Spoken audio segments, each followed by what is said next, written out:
Robert Bomol es abogada egresada de la Universidad Católica del Táchira, tiene posgrado en el área de Derecho Penal de la Universidad Católica Andrés Bello, tiene un título de magíster en Ciencia Política de la Universidad de los Andes y es doctora de una prestigiosa institución universitaria de origen colombiano, que es la Universidad de los Andes, si no me equivoco, ¿verdad, doctora?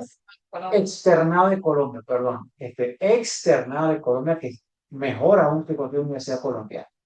Ella nos va a hablar acerca del principio de confianza legítima en las actuaciones públicas. Para cerrar con la presentación, ella es profesora de la Escuela de Criminología y pues... Litigante además. Y además abogada litigante y madre y bueno, por supuesto, una gran investigadora, ha escrito bastante y bueno, yo espero que disfruten mucho de la ponencia. Muchas gracias. Bueno, gracias al profesor doctor Jean Denis. Encantada de estar aquí en este escenario. Al grupo de investigación de Robert Bomol, quien es para mí una persona que guarda mucho respeto en el área académica, un investigador alemán, y no por casualidad, profesor, escogimos el tema del principio de la confianza legítima. ¿Sí? ¿Cómo no? Así es, así es. Bueno, buenos días. Aquí vamos a hablar de un tema que pocas veces se toca desde el punto de vista académico, pero cómo nos toca en la vida diaria de cualquier ciudadano. Es decir, no es poco frecuente, ocurre en la vida diaria de la administración pública. No. Este principio, que es el principio de la confianza legítima, es un principio que guarda relación con el Estado de Derecho.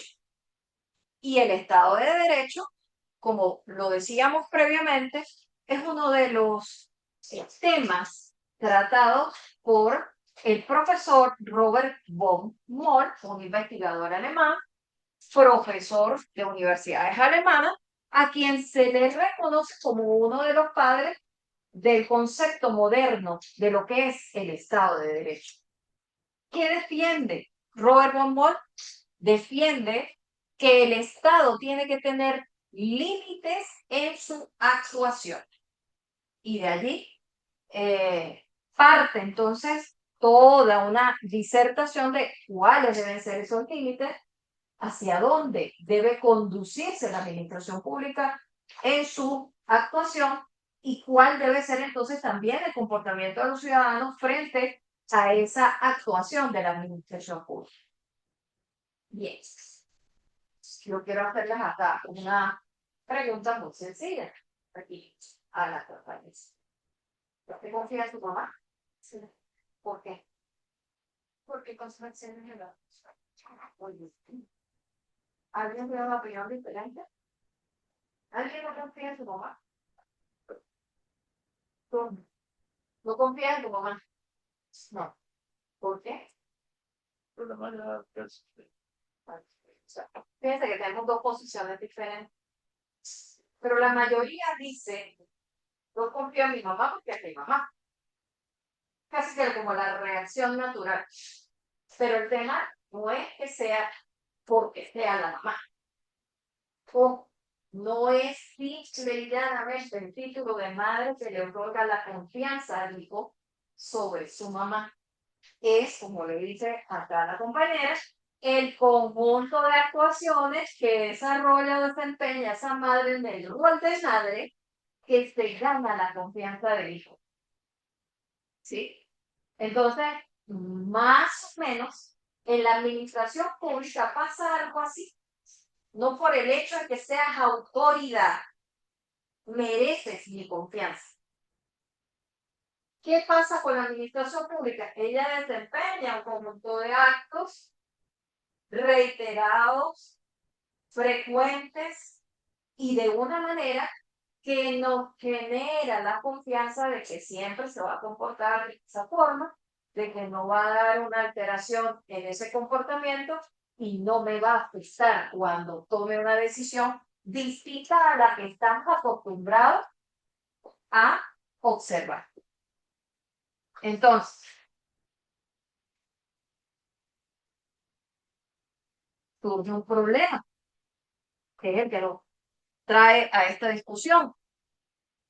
¿Qué pasa cuando se dan esos cambios abruptos que han sido generados por la administración pública y que defraudan expectativas jurídicas que han sido creadas a partir de cierta actuación constante y reiterada de las que nacen derechos para los administradores? ¿Qué hacemos? Entonces tenemos que recurrir al propio Estado de Derecho o al sistema legal a ver qué nos dice respecto a esto que estamos planteando acá. ¿Dónde está el fundamento legal del principio de la confianza legítima en Venezuela? Ojo, con esta advertencia, lo que vamos a decir acá no pretende instigar al odio, ni pretendemos con esto generar una matriz de opinión en la que ustedes se sientan atacados o cuestionados porque tengamos ideas políticas diferentes. Esto simplemente persigue un fin académico y didáctico. ¿Sí? Entonces, fundamento legal. Tenemos como fundamento legal, digamos, ampliamente reconocido como una forma indirecta de tocar el tema del principio de la confianza legítima. Y es el artículo 11 de la Ley Orgánica de Procedimientos Administrativos. Esa Ley Orgánica de Procedimientos Administrativos dice, más o menos, palabras más, palabras menos, que la administración pública en sus distintos órganos o manifestaciones del poder público puede cambiar sus actuaciones o puede cambiar la interpretación de sus actos, resoluciones, decisiones, siempre y cuando establezca como un periodo de adaptación y no tenga efectos retroactivos. Es decir, una vez que la administración cambia en esa interpretación, los efectos son hacia futuro, a menos que resulte ser más favorable para el administrado si se le aplica hacia atrás. Si los que están acá ya han cursado derecho penal y algunos de los principios constitucionales que definen lo que es el debido proceso, recordarán que uno de ellos es que la ley se aplica al reo la que le sea más favorable. Si hay algún cambio en la norma y esa norma le favorece, se le aplica hacia atrás. Pero si le desfavorece, entonces aplica.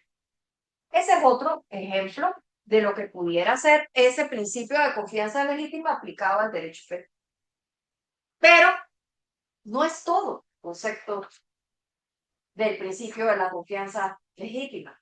Ahí dice uno de los elementos, uno de los aspectos que corresponden a este concepto. Entonces vamos al siguiente problema, que es que hay una indeterminación de lo que es o debe ser considerado el principio de confianza legítima. Bien, como hay una indeterminación, pues ¿a quién tenemos que recurrir? A los escritores, a los doctrinarios, a la gente que ha dado luces a partir de ciertas normas o de ciertas decisiones que han generado los tribunales de la República y tratan de establecer unos parámetros. Entonces vamos a ver cuáles son esos parámetros. Primero dice que básicamente este es un principio que viene derivado del Estado de Derecho. Y el Estado de Derecho tiene que ver con seguridad jurídica y la seguridad jurídica parte, entre otros, artículos 2, 3, 6, 49 de la Constitución Nacional. Simplemente vamos a refrescar un poco lo que es el artículo 2. Te voy a pedir que por favor me ayudes. Artículo 2. Dice, Venezuela se constituye en un Estado democrático y social de derecho y de justicia, que propugna como valores superiores de su ordenamiento jurídico y de su actuación la vida, la libertad, la justicia, la igualdad, la solidaridad, la democracia, la responsabilidad social y en general la preeminencia de los derechos humanos, la ética y el pluralismo político. Muchas gracias. Bien. ¿Qué es la seguridad jurídica? La seguridad jurídica es una certeza de que se cumplen los derechos, de que se cumplen las obligaciones y de que hay el cumplimiento reiterado de las leyes, de las normas con las cuales nos genera cierta estabilidad o previsión frente a lo que hará la administración pública hacia futuro.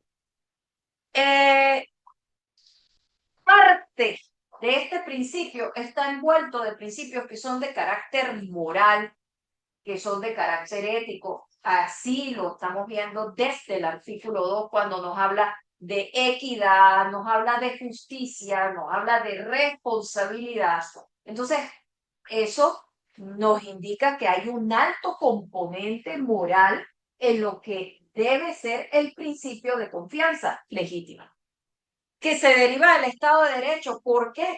Porque el principio de confianza legítima parte de un acto, de una ley, de una norma, de algún fundamento que se supone que tiene que estar escrito y que tiene una vigencia y que tiene que aplicarse en un determinado estado, que pone límites a la actuación de los poderes públicos. Eso es el Estado de Derecho. Hay un límite a la actuación de los poderes públicos y hay un límite a los cambios abruptos, siempre colocando por encima los derechos de los ciudadanos o de los administrados. Que se corresponde con las reglas democráticas, por supuesto. Si el Estado está para brindarle bienestar, servicio, atención, protección a los ciudadanos, que son los que eligen a las personas que estarán frente a los órganos de la administración pública, se supone entonces que van a actuar en beneficio de los administrados, no en contra. Entonces, tiene que orientar sus funciones hacia dónde, hacia la estabilidad, hacia la tranquilidad del ciudadano, hacia el respeto de la ley, hacia el cumplimiento de la ley, hacia la responsabilidad frente a las actuaciones de su administración. El principio de legalidad, obviamente, respetar la ley, respetar la norma. La democracia va porque se respeten las reglas del juego. ¿En beneficio de quién? En beneficio de la mayoría. Seguridad jurídica. Volvemos a la seguridad jurídica y tiene que ver con la certeza. Pero además de estos principios o subprincipios, vamos a hablar del principio de la buena fe. ¿A qué se refiere la buena fe? Bueno, Hernando Barbosa, por cierto, profesor de la Universidad Rafael Urdaneta, haciendo un análisis de una sentencia bastante nombrada el 9 de enero del 2013, donde hubo un cambio de interpretación con relación a un artículo de la Constitución Nacional. Hernando Barbosa nos trae el ejemplo universalmente conocido como el de la viuda alemana. ¿Y qué pasa con la viuda alemana? Resulta que era la esposa de un funcionario alemán. Ese funcionario muere. Ella reclama la pensión de viudez. No sé si alguno de ustedes recordará que también en Venezuela aplica esas pensiones de viudez o pensiones para el cónyuge sobreviviente.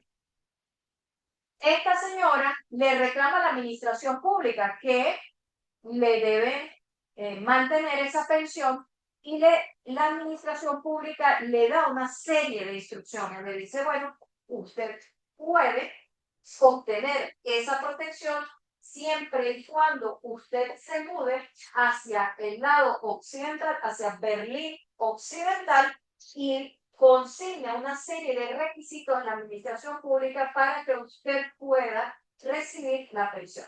La señora hace todos estos trámites, se muda a Berlín occidental, sufragando ella sus gastos para movilizarse, mudarse, establecerse en Berlín occidental, y en efecto le conceden la pensión de vejez, disfruta de esa, de vejez, perdón, de viudez, disfruta de esa pensión durante cierto tiempo hasta que la administración pública un buen día le dice, ya no más, no le podemos seguir dando la pensión de viudez porque hemos cambiado de criterio, y a partir de este momento usted no solamente no va a disfrutar de la pensión de viudez, sino que usted tiene que devolver todo lo que le dijo durante el tiempo que se lo disfrutó.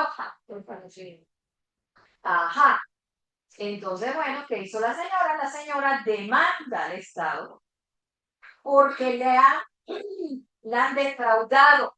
Le han defraudado una expectativa jurídica creada por el propio Estado, por la propia administración, que le dijo, sí, usted tiene derecho a esa pensión de viudez, pero múdese para acá y haga tales cosas. La señora lo hizo, cumplió, se presentó, se mudó, y resulta que la administración no le cumplió. Finalmente le dan la razón a la señora y le dicen, no solamente es que usted tiene derecho a la pensión de la viudez, usted no tiene que devolver nada y usted tiene que seguir disfrutando la pensión de viudez. Es decir, que el cambio de criterio le va a aplicar a los que vienen de aquí en adelante, pero no a quien estaba de ahí para atrás. Y ahí hacia atrás. No tiene efecto retroactivo. No tenía efecto retroactivo. Entonces, sí, interesante el ejemplo porque ahí nos habla de varias cosas, y entre ellas el principio de la buena fe. La señora actuó de buena fe. ¿Y qué es la buena fe? La buena fe es actuar como actuaría una persona honrada, cumpliendo con unos requisitos, unos pasos que le ha indicado la administración para obtener legalmente y transparentemente una pensión de viudez. Ella no se fue por los caminos verdes, que puede ocurrir. Si se va por los caminos verdes, se salta el trámite, no se muda, o omite, por ejemplo, el acta de matrimonio, y a lo mejor no era casada, entonces, ¿qué pasó? Que una violación a la buena fe. Y si no se actuó de buena fe, entonces no aplica el principio de la confianza legítima.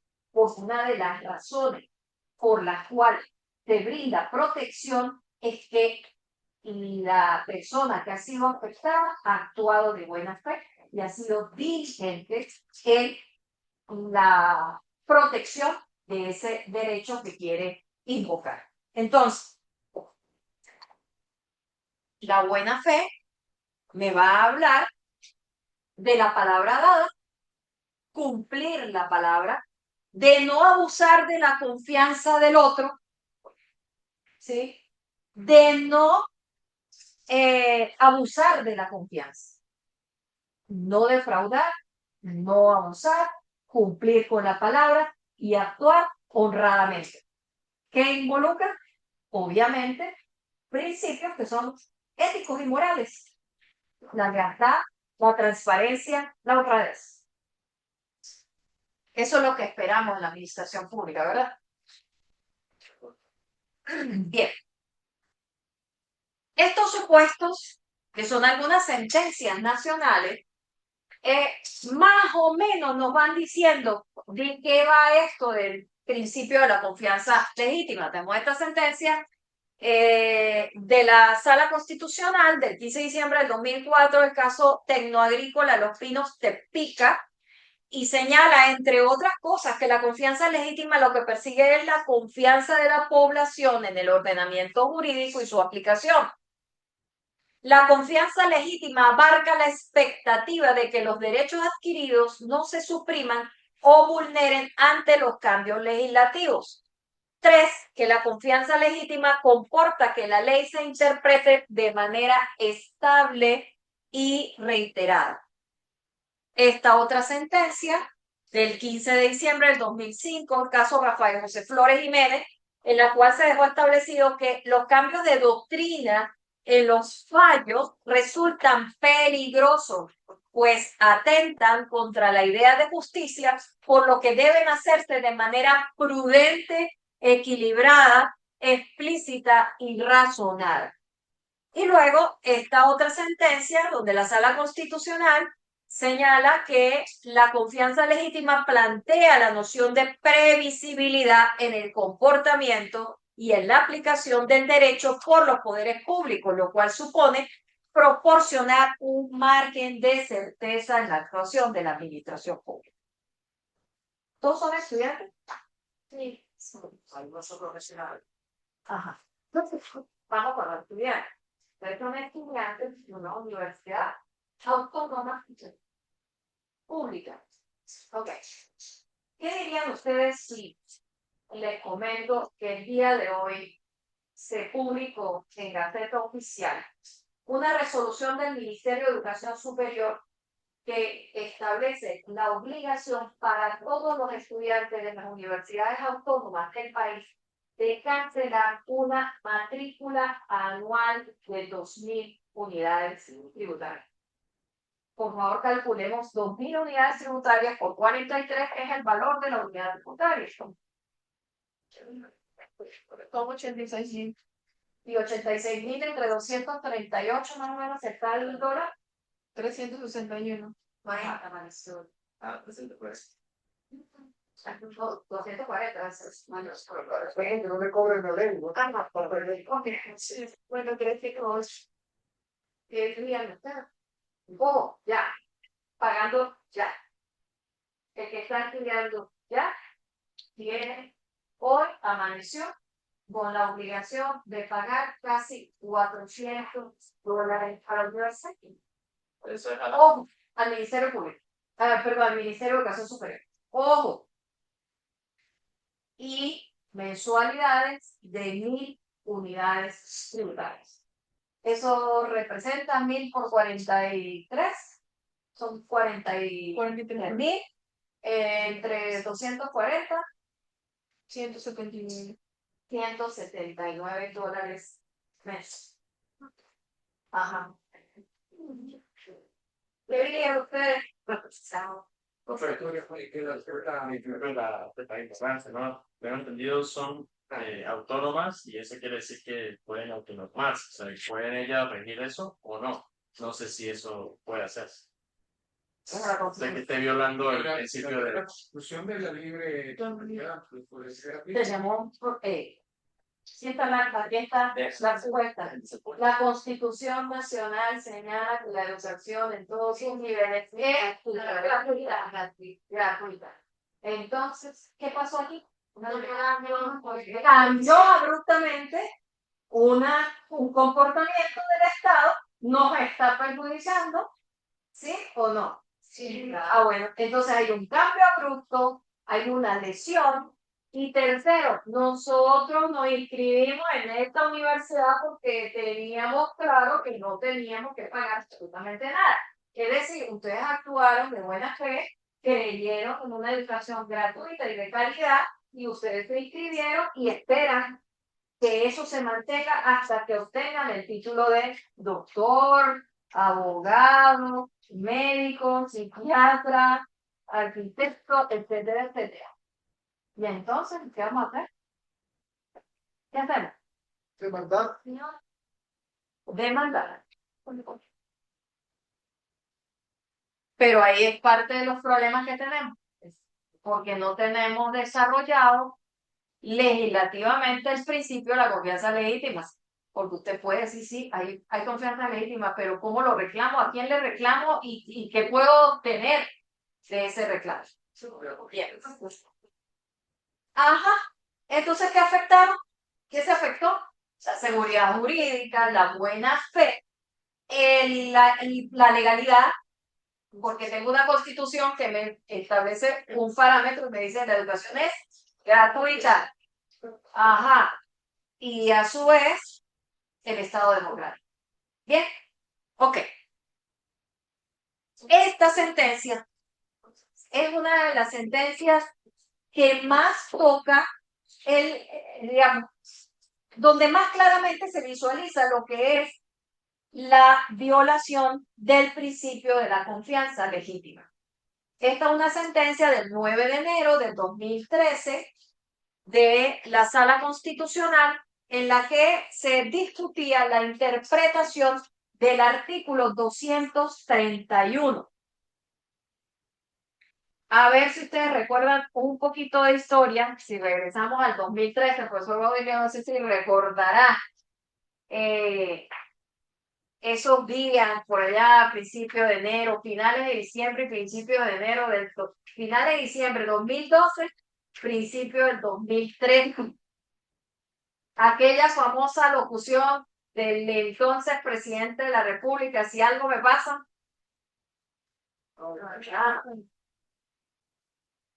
No puede recordar, profesor, para la audiencia. Está como la novela de Agatha Christie, ¿dónde está usted hace 8 años? Bueno, les voy a recordar. En aquel entonces, el presidente recién electo 2012 era el presidente Hugo Rafael Chávez. A lo mejor muchos no lo recordarán, o sencillamente no estaban para ese momento, estaban muy chiquitos, pero el presidente estaba muy enfermo. Y el presidente se retira en diciembre, aparentemente a Cuba, para hacerse una cirugía. Cuando él va a retirarse, le hace una famosa locución y en esa locución él señala, si algo me pasa, yo le pido al pueblo que confíe en fulano de tal, pero nos vemos el próximo año. ¿Verdad? Se llega el siguiente año y se llega el día de la juramentación. Y resulta que el presidente no llegó. ¿Sí? Constitución Nacional, 231. Aquí el caballero que nos vea, por favor. 231. El candidato elegido o candidata elegida tomará posesión del cargo de presidente o presidenta de la República el 10 de enero del primer año de su periodo constitucional, mediante juramento ante la Asamblea Nacional. Si por cualquier motivo sobrevenido el presidente o presidenta de la República no pudiese tomar posesión ante la Asamblea, lo hará ante el Tribunal Supremo de Justicia. Ok. ¿Qué me está diciendo? ¿A usted le parece confuso el artículo? No. Está clarito. ¿Quién es? Se juramentará, tomará posesión el día y se juramentará el día. Dicta fecha y lugar. Ok, es muy claro. Perfecto.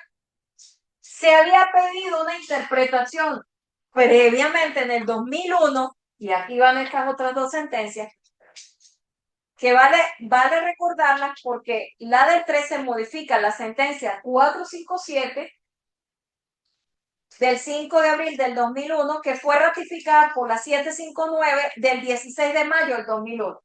¿Qué había dicho entonces la Sala Constitucional? No, es que no hay necesidad de interpretar nada. Es que eso está muy claro, eso es explícito. Lo dijo por allá en el 2001. No tenemos que interpretar nada. Eso está sumamente claro. Pero resulta que el 9 de enero del 2013, que todos esperábamos que dijera exactamente lo mismo, eso está muy claro, eso está explícito, el 9 de enero del 2013 dijo, no, son dos cosas distintas. Una cosa es que se inicia el periodo constitucional y otra cosa es cuando se juramenta. Entonces, sí, estamos hablando de dos tiempos distintos, entonces no cambió la serie.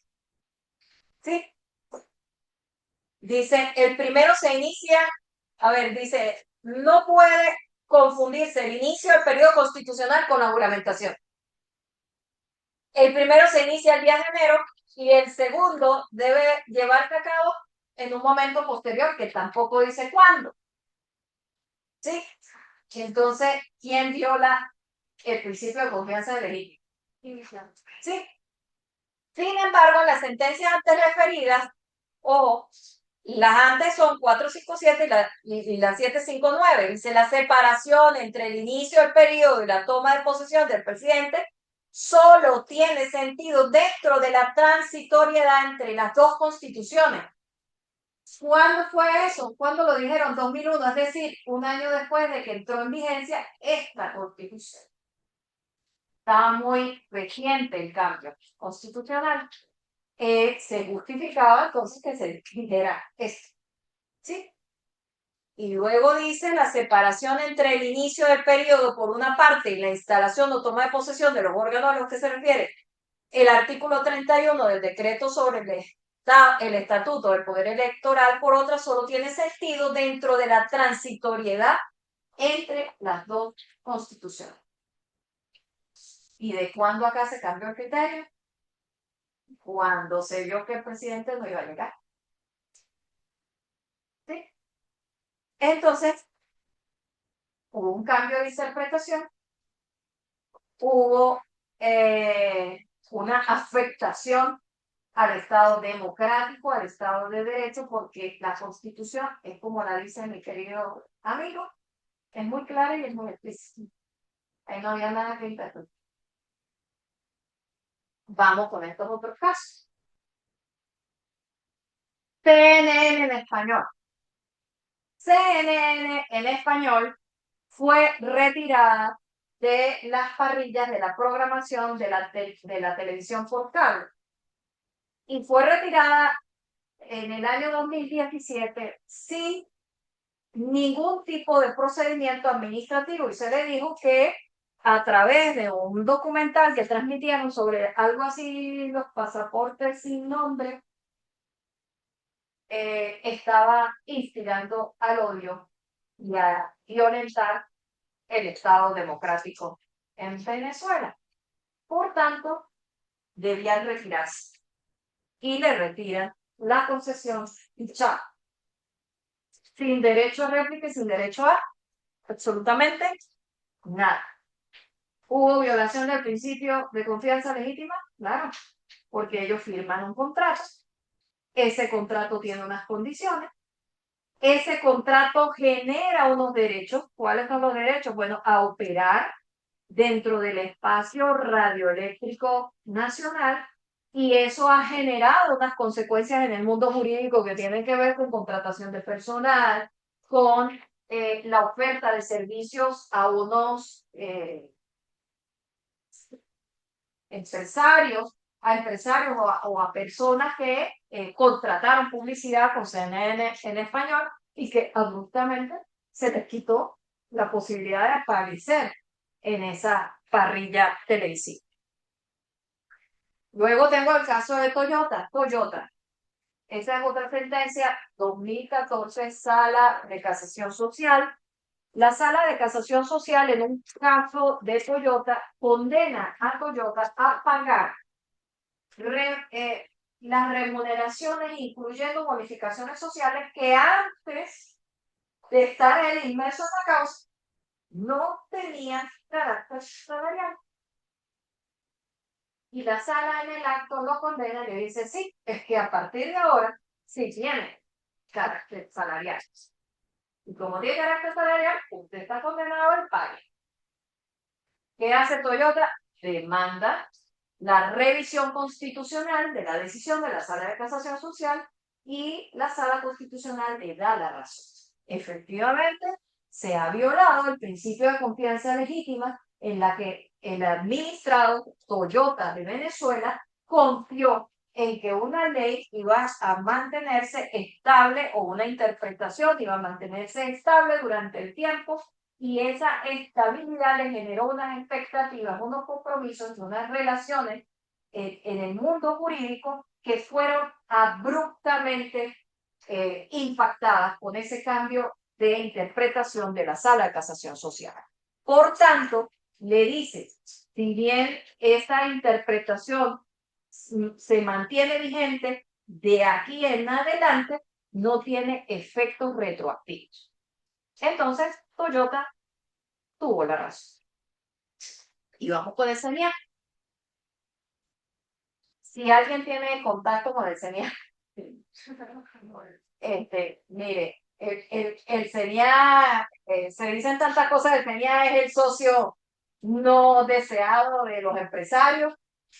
El CENIA se convierte en el foco de los empresarios, de los contribuyentes, etcétera, etcétera. El CENIA cada nada cambia la regla del juego.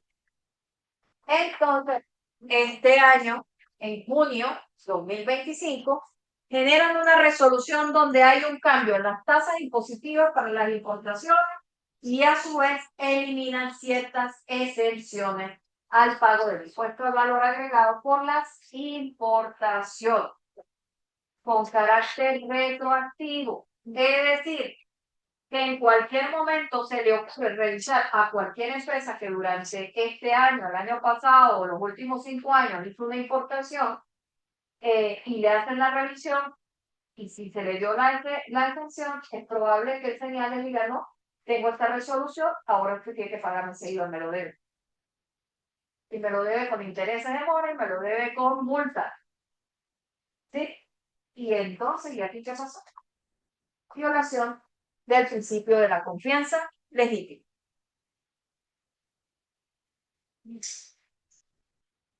Básicamente, la violación del principio es esto, se contradicen expectativas jurídicas generadas por la conducta previa del Estado. En segundo lugar, se afectan derechos adquiridos sin un procedimiento ni una motivación suficiente. Y en tercer lugar, se impide a los contribuyentes adaptarse razonablemente a la nueva carga. Es importante considerar lo que se llama la consolidación del principio, porque si no se cumple de acuerdo con la doctrina, no habría entonces lugar como a reclamar la protección del principio de confianza legítima. Y tenemos que, en primer lugar, tiene que haber una relación jurídica. La relación jurídica es el principio para que se genere efectos en el mundo jurídico o consecuencias en el mundo jurídico. ¿Cuál es esa relación? La relación de administrado, administración, administrado, usuario o contratante de la administración pública. Que debe haber la existencia de una palabra dada. La palabra es el acto, la resolución, el documento, el contrato, que se fundamenta en que en el ordenamiento jurídico, en una norma que me dice que debe haber una estabilidad en la actuación de la administración pública conforme a qué, conforme a las reglas del juego que ya están previamente establecidas, principio de legalidad. Entonces, esa existencia de la palabra dada no solamente es que tiene que existir en el plano real, de dónde surge o de dónde parte el compromiso que esté en el ordenamiento jurídico, sino que se tiene que generar una actuación por parte del Estado y esa actuación tiene que ser reiterada, constante, es decir, no solamente se tiene que quedar en el papel, sino que se tiene que poner a andar. Y tercero, que la confirmación de la palabra dada justamente por la reiteración de acto en la administración, genera una identidad, la identidad entre el destinatario de la expectativa jurídica antes de el cambio y el destinatario de la expectativa jurídica después del cambio. Es decir, volvemos con el caso de la universidad. Si esta resolución coloca una coletilla y dice, esta resolución se pondrá en práctica a partir del 2030. ¿Son ustedes los destinatarios de la resolución? No. Entonces, no hay consolidación del principio de la confianza legítima en cuanto a la violación. ¿Es el firme cargo? Sí. Okay. Y que tiene que haber una actuación diligente del interesado. Volvemos al principio de la buena fe. Esa actuación diligente por parte del interesado es que él se ha comportado honradamente, ha sido transparente y ha sido diligente en cubrir todas las exigencias de la administración para obtener de ella un derecho que luego, por efecto de la misma administración, resulte afectado. Esa actuación diligente del interesado es importante que se tome en cuenta el impacto que tiene para el resto de actuación o de la vida pública de una nación. Ustedes habrán escuchado en muchas ocasiones que las empresas dicen, no, es que no quiero invertir en Venezuela porque no hay seguridad jurídica. Es lo importante del principio de la confianza legítima. Es, si la empresa no tiene una razonable expectativa de que se va a cambiar abruptamente las reglas del juego y va a resultar perjudicada su inversión, pues ¿qué hace la empresa? Para allá. No invierto ahí. Esa es la importancia de la confianza legítima y de la seguridad jurídica. Otra de las razones por las cuales hay que defender el principio de la confianza legítima es con la protección de los derechos individuales. Ustedes habrán escuchado que en materia penal en muchas ocasiones se libran las boletas de excarcelación y no se cumplen. ¿Ah? ¿No hay una violación del principio de la confianza legítima? Sí, claro. ¿Qué te dice a ti la boleta de excarcelación? ¿Cuál es el concepto que nosotros tenemos? Libertad. ¿Por qué no se cumple? Hay gente esperando años con una boleta de excarcelación y no la hacen efectiva. Entonces aquí hay una violación del principio de la confianza legítima. Violación entonces de principios democráticos, violación al Estado de Derecho, principio de legalidad y pare de contar. ¿El administrado qué tiene que hacer? Bueno, el administrado tiene que visualizar una posible vulneración y solicitar su protección preventiva. Esa es una alternativa. La otra es, bueno, si no solicita usted esa protección preventiva, le toca confiar, seguir adelante, cuantificar el daño. Es importante que cuando se plantean las demandas de protección de este principio se cuantifique el daño y si va a demandar una indemnización integral del daño o el restablecimiento de la situación jurídica que ha sido infringida o alterada.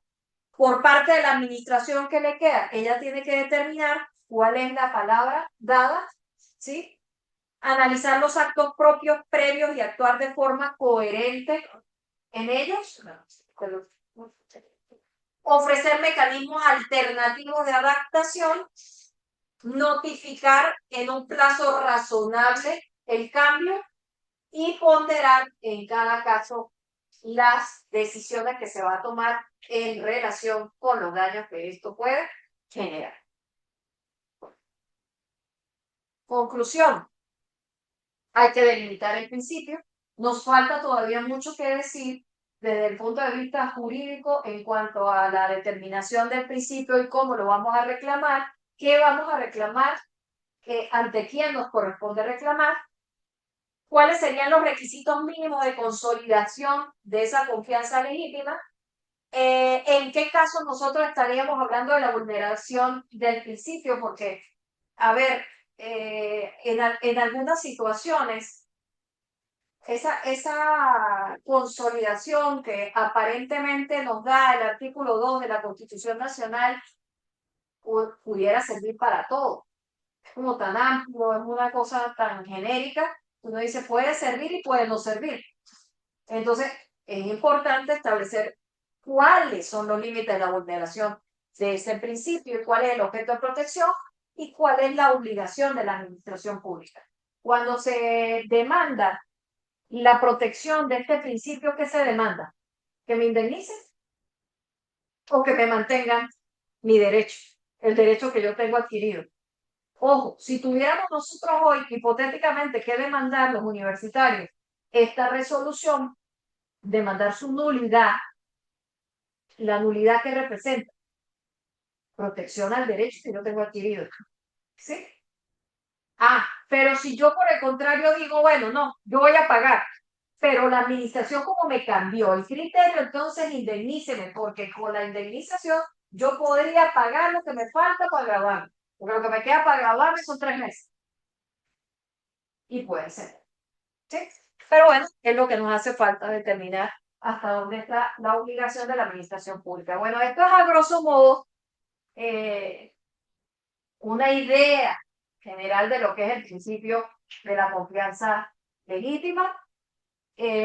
Cualquier duda, cualquier inquietud, por favor háganmela saber. Muchísimas gracias.